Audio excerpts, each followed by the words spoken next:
அனைவருக்கும் வணக்கம். நான் சித்த மருத்துவர் டாக்டர் ஏ விக்னேஸ்வரன், காரைக்குடியில் அழகப்பன் சித்த மருத்துவமனை அங்கேருந்து பேசிக்கிட்டு இருக்கேன்.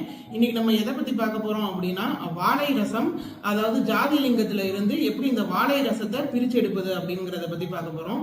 இது முழுக்க முழுக்க ஒரு சித்த மருத்துவர், சித்தா படிச்சுக்கிட்டு இருக்கக்கூடிய ஒரு மாணவர்களுக்கு உதவியாக இருக்கிற வகைகளில் எப்படி இதை பிரித்து எடுப்பது. ஏன்னா இது ஒரு மிகப்பெரிய மெத்தடு. யாருக்குமே இன்னைக்கு இது வரைக்கும் பெருசாக தெரியாது. அதை நம்ம வெளி உலகத்துக்கு சொன்னோம்னா தான் நாளைக்கு வரக்கூடிய மாணவர்களுக்கு எப்ப வேணாலும் இது ஒரு உதவியா இருக்கலாம். பொதுவா இந்த லிங்கம்ங்கிறது தாது வர்க்கத்துல பஞ்சசூதத்துக்கு கீழே வரக்கூடியது. அது மட்டும் இல்லாம இந்த லிங்கம் ரொம்ப காஸ்ட்லியானது. இன்னைக்கு இருக்கக்கூடிய காலகட்டத்துல 1 கிலோ லிங்கம் நியர்லி ஒரு 45,000 இருந்து 50,000 அந்த ரேட்ல தான் சேல் பண்ணிட்டு இருக்காங்க. நீங்க பார்த்துக்கிட்டு இருக்கிறது தான் ஜாதி லிங்கம். இதுக்கு இங்கிலீஷ்ல ரெட் சல்ஃபர் ஆஃப் மெர்க்குரின்னு சொல்லுவாங்க. இது பொதுவாக ஏடுகளாக வரக்கூடிய தன்மையில் இருக்கும். இதில் இந்த மெர்க்குரி கண்டென்ட், அதாவது வாழை ரசம்ங்கிறது ரொம்ப அதிக அளவில் இருக்குது. 220 கிராம் லிங்கம் எடுத்து கல்வத்தில் இட்டு நல்லா பவுட்ரு பண்ணி வச்சுருக்கேன். அந்த மினுமினுப்பு தன்மை தெரியுது பார்த்தீங்களா, இது வாழை ரசம். இந்த ரசத்தை தான் நம்ம எப்படி இதில் இருந்து பிரித்து எடுக்க போகிறோம் அப்படிங்கிறது. இந்த டோட்டல் மெத்தடுக்கும் ரொம்ப முக்கியமானது இந்த ரேஷியோ தான். நீங்கள் இப்போ பார்த்துக்கிட்டு இருக்கிறது கஸ்தூரி மஞ்சள். 1/2 கிலோ கஸ்தூரி மஞ்சளுக்கு 220 கிராம் லிங்கம் சேர்க்கணும். சேர்த்து இந்த மாதிரி நல்லா ஒரு 5 நிமிஷம் நல்லா மிக்ஸ் பண்ணி எடுத்துக்கணும். மஞ்சளே இள சிவப்பு நிறமாக மாறும். அந்த அளவுக்கு இந்த மாதிரி நல்லா கலந்து எடுத்துக்கணும்.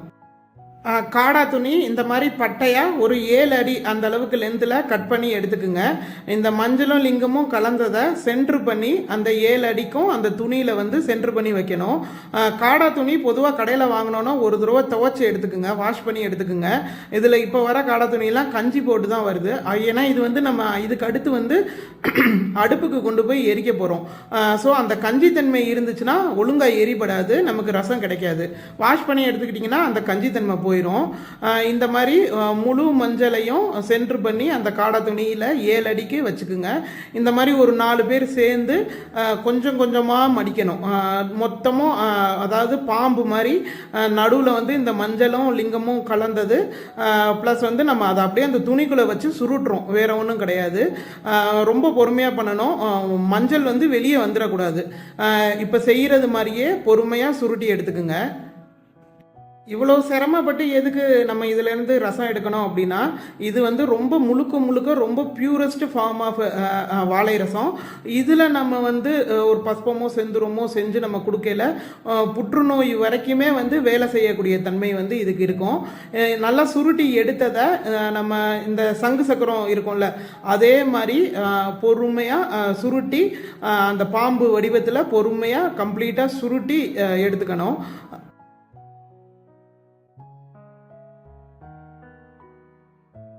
சுருட்டி எடுத்த பிறகு இந்த மாதிரி துணியில் கயர் மாதிரி கட் பண்ணி 4 பக்கமும் கொஞ்சம் டைட்டாக கட் பண்ணிடுங்க.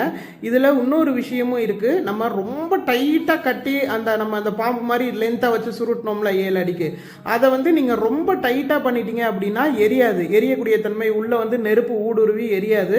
நமக்கு அரைகுறையாக எரிஞ்சிருக்கும். அதனால அந்த சுத்தக்கூடியது அந்த எந்த அளவுக்கு உங்களுக்கு தேவையோ அந்த அளவுக்கு, ரொம்பவும் நைஸாக சுற்றிடக்கூடாது, ரொம்பவும் கல் மாதிரியும் நம்ம டைட்டாக கட்டிடக்கூடாது. சுட்டினோம்னா நமக்கு ரசமானது எரிஞ்சு வெளியே கிடைக்காது.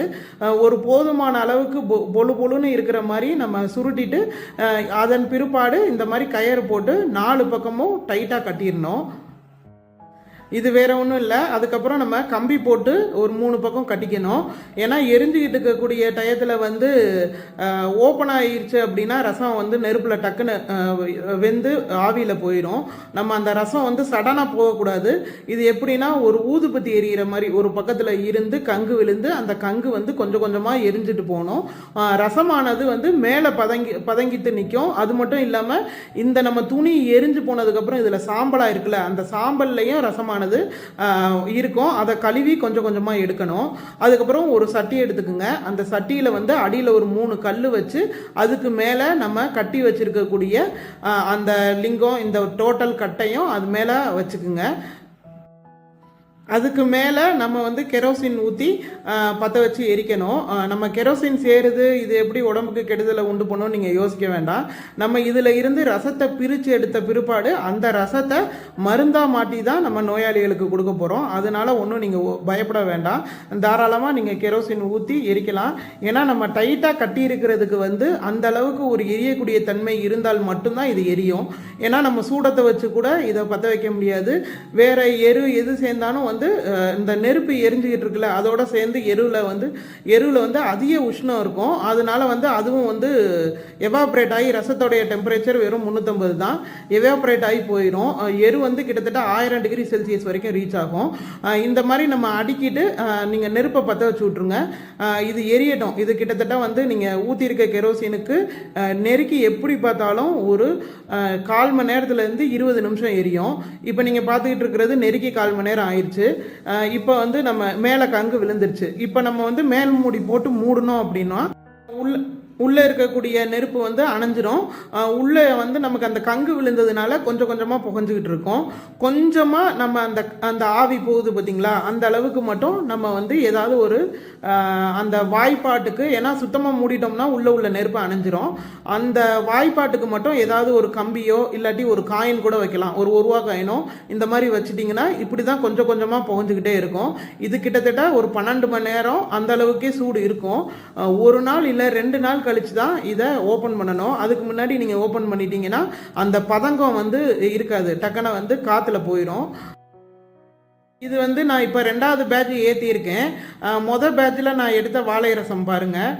அதாவது 120 கிராம் எனக்கு கிடச்சிருக்கு. 220 கிராம் நம்ம லிங்கம் வச்சோம் அப்படின்னா அதில் வந்து 120 கிராம் பாதரசம் கிடைக்கணும். 100 கிராம் லிங்கம் வந்து நம்ம நெருப்பில் போயிடும். இது வந்து எவ்வளோ ஒரு பியூராக இருக்குது பாருங்கள், அதோடைய மினுமினுப்பு தன்மையை பாருங்கள்.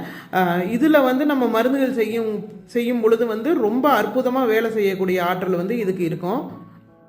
இதில் நம்ம பண்ணக்கூடிய தவறுதல் அப்படின்னு பார்த்தோம்னா 2 விஷயம்தான். ஒன்று, நம்ம அந்த சுற்றி கட்டம் பொழுது வந்து ரொம்ப டைட்டாக கட்டிடக்கூடாது, எரியாமல் போயிடும். இன்னொன்று, நம்ம வந்து இந்த மேல் மூடி பதங்கம் ஏற்றுறோம்ல, அந்த நெருப்பு எரியும் பொழுது அதில் வந்து கங்கு விழுகணும். விழுந்ததுக்கு அப்புறம் தான் வந்து நம்ம மேல் மூடி போட்டு மூடணும். அதாவது இந்த எரியுது பார்த்தீங்களா, இதில் வந்து நம்ம நல்லா எரிஞ்சு மேலே வந்து கங்கு விழுந்துடணும். கிட்டத்தட்ட 20 நிமிஷம் எடுத்துக்கும். நீங்கள் நமக்கு ரசம் நெருப்பில் போயிருமே அப்படின்னு சொல்லிட்டு டக்குன்னு நீங்கள் வச்சுட்டு உடனே நீங்கள் மேல் மூடி போட்டு மூடினீங்கன்னா கொஞ்ச நேரத்தில் உள்ளே இருக்கக்கூடிய நெருப்பு வந்து அமைஞ்சிடும். திரும்ப நீங்கள் மறுநாள் அதை எடுத்து பற்ற வைக்கக்கூடிய தன்மை வந்து ஏற்படும். அதனால வந்து நல்லா நீங்கள் நெருப்பு கிட்டத்தட்ட ஒரு 1/4 மணி நேரம் 20 நிமிஷம் கூட நீங்கள் எரிய விடலாம். சுற்றி அதில் கங்கு விழுந்துருச்சு, நம்ம மூடி வச்சோம்னா புகஞ்சிரும் அப்படின்னு உங்களுக்கு தோணக்கூடிய டயத்தில் நீங்கள் இந்த மாதிரி மூடி போட்டு மூடணும். இன்னொன்று, அந்த பாம்பு மாதிரி நம்ம சுத்தையில் ரொம்ப டைட்டாக சுற்றிட்டாலும் மேலே கங்கு விழுந்தாலும் அந்த கங்கு வந்து உள்ளே ஊடுருவி போகக்கூடிய தன்மை இருக்காது. அதனால நம்ம சுத்தக்கூடிய அந்த இதுவும் வந்து கொஞ்சம் பொழு பொழுன்னு இருக்கிற மாதிரி செஞ்சோம்னா கண்டிப்பாக ரொம்ப சக்ஸஸான முறையில் இதிலிருந்து நம்ம ரசத்தை பிரித்து எடுத்துடலாம். மேல் மூடி, அதாவது பதங்கமாகக்கூடிய அந்த மேல் மூடியில் சோத்துக்கத்தாழையை எடுத்து இந்த மாதிரி எல்லா இடமும் ஒரு 2 தடவை அப்ளை பண்ணி எடுத்துக்குங்க. இது வந்து கொஞ்சம் ரசம் வெளியே போகாமல் இருக்கிறதுக்கு ஒரு தடுப்பு மாதிரி இருக்கும். நம்ம பதங்கமாகக்கூடிய ரசம் வந்து இதில் போய் அழகாக உட்காந்துக்கும். இந்த மாதிரி எரிச்சு எடுத்த பிறகு மறுநாள் வந்து அந்த பானையில கறி இருக்கும், நம்ம கட்டி வச்ச அந்த கம்பி இருக்கும், மேல ரசம் கொஞ்சம் பதங்கமாக இருக்கும். இதை நம்ம எப்படி இதுல இருந்து ரசத்தை பிரிச்சு எடுக்கிறது அப்படின்னா, அந்த கறி பிளஸ் ரசமா தெரியக்கூடியதை தனியா நீங்க எடுத்துருங்க.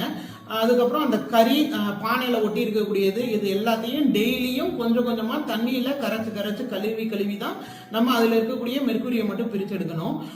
ஈவன் அதுல இருக்கக்கூடிய அந்த கட்டுக்கம்பி கட்டணும்ல, அந்த கம்பியில முதற்கொண்டு ரசம் இருக்கும். ஏன்னா எனக்கு முதல் நாள்ல நான் தெளிவா எடுக்கக்கூடிய ரசம் வந்து 70 கிராம் தான்.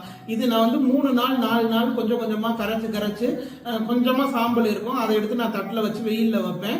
அந்த தண்ணி வத்தினதுக்கு அப்புறம் அதுல ரசம் மட்டும் இருக்கும், அந்த ரசத்தை எடுத்து வச்சுக்குவேன். இந்த மாதிரி, அதாவது சாம்பல் எதையுமே நீங்க விட்டுறக்கூடாது. அந்த பானையில இருக்கக்கூடிய மொத்த கண்டென்ட்டையும் நீங்க எடுத்து ஒரு பெரிய சட்டி வச்சுக்கோங்க. அந்த சட்டியில தண்ணியில கழுவுங்க. அந்த தண்ணியை கொஞ்சம் கொஞ்சமா எடுத்துட்டு போனீங்கன்னா அடியில ரசம் உட்காந்துருக்கும். அந்த ரசத்தை மட்டும் ஒரு தட்டுல எடுத்து ஒரு நாள் வெயில்ல வைங்க. நல்லா காஞ்சதுக்கு அப்புறம் அந்த ரசம் தனியா உருண்டு வந்துடும். அந்த ரசத்தை எடுத்து சேர்த்துக்குங்க.